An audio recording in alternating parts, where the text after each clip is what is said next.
Can you say it again for me? Yeah. My name is Sarah Dean, and I'm a local Colorado artist. So I was born and raised in Colorado. I grew up in a kind of a farming community just outside of Brighton. And horses and horseback riding have always been a huge part of my life. I think everybody probably has that thing that kind of just grabbed them from a very young age and never let go. And horses are that for me, absolutely. I also kind of have a romantic idea of like pre-industrial landscapes. Like it's a very Tolkien in a way, where he kind of really loved, like the Shire and rolling hills and agrarian stuff. I kind of want you to feel that like we're back where the land was undeveloped and a little more wild and a little more pure. There are a lot of modern or contemporary painters who paint like rodeo scenes and modern equipment. Same with horses, cowboys, that kind of thing, but modern working families, which is really cool, and I've dabbled with that. But I feel particularly drawn to the more timeless look, where it kind of could be any time. You kind of feel like you're looking back at an old Western or something. There's nothing that makes you think this is taking place in modern day. Yeah. Cool, so we were talking about how painting a little bit looser is more of a challenge. Are there any other technical challenges that you've kind of had to overcome to?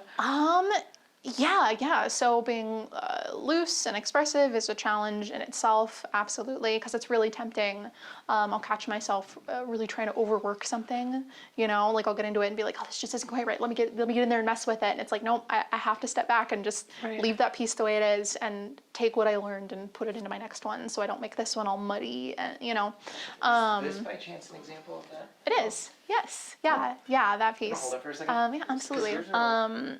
I really tried to focus on brush strokes, paint texture, also edges. That's something that I've really been trying to incorporate, where your eye will focus on a sharp edge and a soft edge recedes into the background. So tell me about your like day-to-day studio practice. Yeah, so it kind of depends on what I'm doing.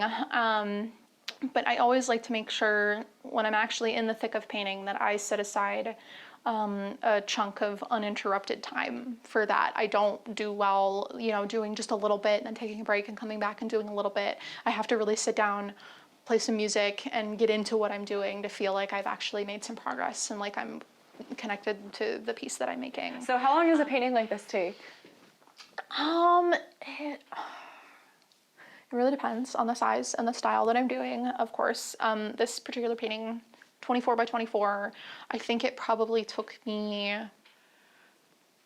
2 6 to 8 hour days. Well, you really sound like you know what you're doing. You've been at it for a while. You've got a lot of skills and techniques you've kind of mastered. I mean, I always have a lot to learn. I have a lot of things I want to be a lot better at. I know I need practice. I have some bigger and better dreams that I aspire to. But that's all you can do, right? It's just trying to get better at the things you're not very good at and keep trying to progress to where you want to go. Yeah, definitely.